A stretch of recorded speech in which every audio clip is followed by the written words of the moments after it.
Fala galera, bom dia, boa tarde, boa noite, não sei que hora você está assistindo esse vídeo, mas que seja bom. Olha só, hoje eu trouxe pra gente aqui vai ser uma videoaula bem diferente, bem simples, bem mais rápida também. Um bate-papo muito rápido dentro de um cotidiano, de algo que eu vivi hoje aqui em casa, né? Algo diferente. E eu quero começar a aula com vídeo. Diferente das outras, eu vou querer começar diretamente com o vídeo. Dá uma olhadinha nesse vídeo que eu botei no meu Instagram. Deixa eu passar aqui, vamos lá. Dá uma olhadinha. Olha só. Olha o que aconteceu. Olha a visita que eu recebi aqui. A visita de hoje. Hoje nós temos a visita. Uma visita inesperada. Tá fazendo um alvoroço aqui, ó. Vou botar lá pra voar. Olha que coisa linda. Não voa coisa nenhuma. Olha que asa maravilhosa. Grande, né? É bonito ou não é, galera? Vamos voltar. A visita de É um hoje. vídeo rápido, bem rápido mesmo. Hoje nós É temos bonito a ou não é? visita. Calma aí, Uma deixa eu ir visita lá. inesperada. Calma aí. Deixa eu dar uma Tá fazendo um pausada alvoroço aqui, ó. aqui. Vou botar lá Só um pra voar. minutinho. Vamos lá, pausei. Vamos voltar aqui. É bonita ou não é, galera? Essa é uma borboleta ou é uma mariposa? Qual o termo correto de eu falar isso aí? Hoje a aula vai ser sobre isso. É uma borboleta ou é uma mariposa? O que será? Olha só. Em primeiro lugar, a gente tem que tratar aí que tanto uma quanto outra, tanto borboleta quanto mariposa, pertencem. Vamos analisar assim alguns níveis, que a gente chama de níveis taxonômicos, ou níveis de classificação dos seres vivos. Vamos analisar basicamente os 4 primeiros, que é o reino, filo, a classe e a ordem. Nesse caso, tanto um quanto o outro, tanto mariposa quanto borboleta, elas pertencem ao reino animal, ao filo artrópoda, daqui a pouquinho eu vou falar sobre isso, e a classe insecta e a ordem Lepidoptera, tá? Então eles são lepidópteros, né? Esse tipo de animal, né? É um tipo de animal, tá dentro do nosso reino. Daqui a pouquinho eu vou falar sobre isso, mas vamos pegar um pouquinho aqui, ó. Vamos lá, vamos dar uma olhadinha aqui na taxonomia. Dentro da taxonomia, a primeira coisa que a gente tem que pensar, galera, assim, existe uma biodiversidade muito grande mesmo, né? O Brasil, então, ele pela sua mata, pelos seus biomas, a biodiversidade do nosso país é uma coisa absurda. Então, se você parar para imaginar que você tem mais insetos do que se você somar todas as outras espécies juntas, você já tem só aí uma imensidão de espécies, de tipos de espécies que não tem fim, né? E nós já falamos em outro vídeo, hoje em dia nós temos o banco de DNA que identifica cada espécie e tudo mais. Antigamente tinha que se catalogar, desenhar, era tudo por desenho, era mais complexo, era mais difícil, né? Tanto a proliferação da informação quanto do ato de catalogar mesmo as espécies, né? E se você começar a imaginar que espécies novas estão sendo descobertas, inclusive de insetos, você fica de fato sem ter muito o que fazer. Mas existem coisas do nosso dia a dia, como esse vídeo que eu acabei de apresentar, coisas que a gente fica sem ter explicação, né? E muitas das vezes, também para que saber se é uma borboleta ou uma mariposa?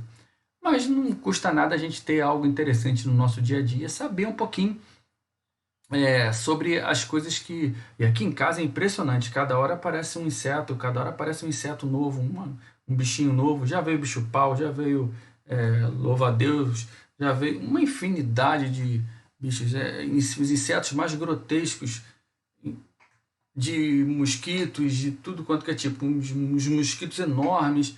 Então aqui em casa é impressionante. Sagui, macaquinho, já apareceu um siri. Então assim, é uma infinidade de animais que vem por aqui. Um sapo também já apareceu. E o reino animal é um reino que tamanha essa biodiversidade, né? Deixa eu avançar aqui um pouquinho nesse slide.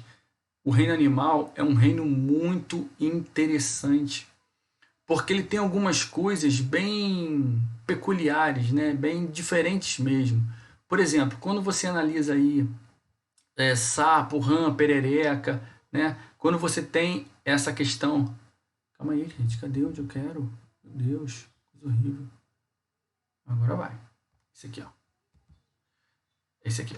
Quando a gente analisa o reino animal, a gente tem algumas coisas. Por exemplo, tem gente que acha que a rã é a mulher do sapo. A rã é a fêmea do sapo. A rã, de fato, é que transa com o sapo. Não é. A rã não é a fêmea desse macho sapo. Na verdade, são espécies distintas. Se você não sabia, fique sabendo agora, tá? A rã não tem nada a ver com o sapo em termos de espécie. Tem a ver em termos de reino, em termos de filo, de classe, mas porque esses níveis que eu estou apresentando para você agora no slide são 7 níveis que a gente chama de taxonômicos, tá? 7 níveis básicos de classificação dos seres vivos. São esses daí que você está vendo. Ó, tá vendo aqui? Ó? Reino, filo, classe, ordem, família, gênero, espécie. Eu costumo, com os meus alunos em sala, dar esse nomezinho aqui, ó, reficofage. Tem aluno que até hoje fala essa porcaria. Reficofage, que é justamente a abreviação do reino, filo, classe, ordem, família, gênero, espécie. Eu costumo botar exatamente do jeito que está aqui, ó, com E minúsculo, com I minúsculo, com A minúsculo, botando as letras maiúsculas apenas aquelas que representam a inicial dos níveis apresentados anteriormente. Reino, filo, classe, ordem, família, gênero, espécie.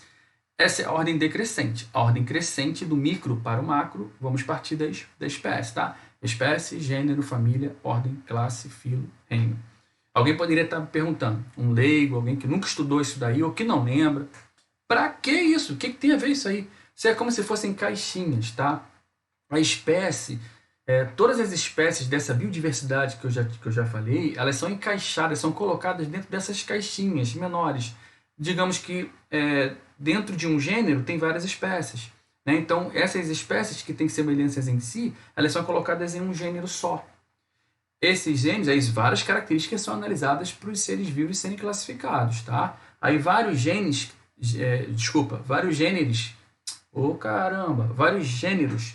que têm semelhanças entre si são colocados numa mesma família.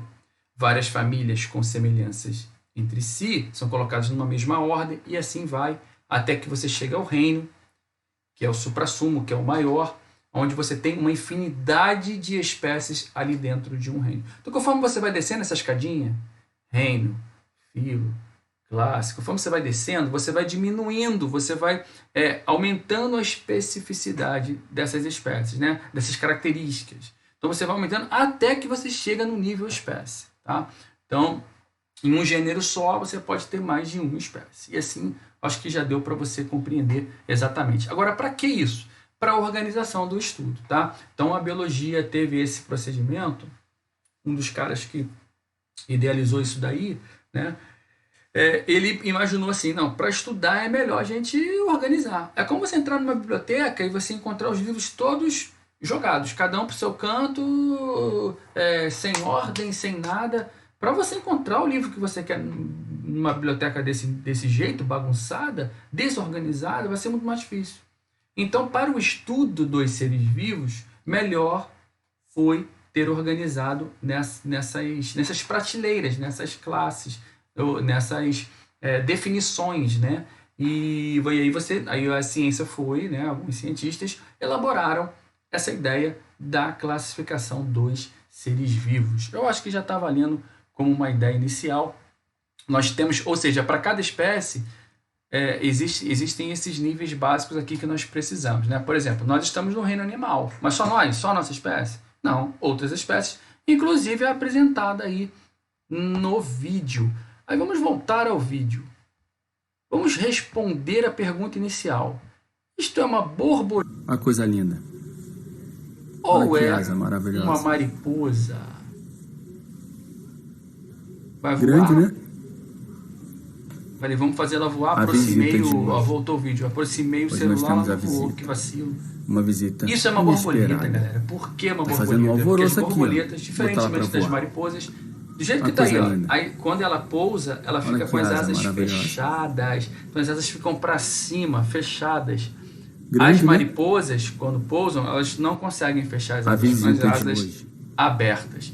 Então, nesse caso, nós temos uma borboleta, embora ela não seja nem muito colorida, fazendo um alvoroço como algumas aqui, espécies são, tá? Pra voar. Também como curiosidade, uma coisa linda. Vou pausar aqui o vídeo e vamos voltar aqui. como curiosidade também, quero deixar para vocês que existem borboletas que vivem 1 mês, 30 dias, né? O ciclo vital delas é de 30 dias, mas existem outras que vivem meses, existem outras espécies que vivem um tempo bem maior, tá bom? Mas os insetos, de forma geral, não são animais que vivem muito tempo, embora, volto a falar, são os mais populosos. Eles são encontrados em vários lugares e a diversidade é enorme. Vários tipos de... Tem insetos com 4 asas, com 2, tem inseto tudo quanto que é jeito. Inseto que tem corpo robusto, inseto que é muito pequeno. Então tem muitos insetos. E uma coisa interessante também, falando de inseto, não confundem, né? Como alguns filmes apresentam, como A Vida de Inseto, apresenta uma aranha lá no meio, apresenta outras espécies. Aranha não é inseto, tá, gente? E uma das principais características disso, acho que muita gente já sabe disso, mas uma das principais características que faz essa diferenciação aí é a questão do número de patas, né? Uma aranha tem 8 patas no total, 4 pares, ou seja, 4 para cada lado, e os insetos apresentam apenas 3 para cada lado, dando um total de 6 patas, tá bom? Então, um grande abraço, beijão, valeu, Dezinho! Ah, garoto!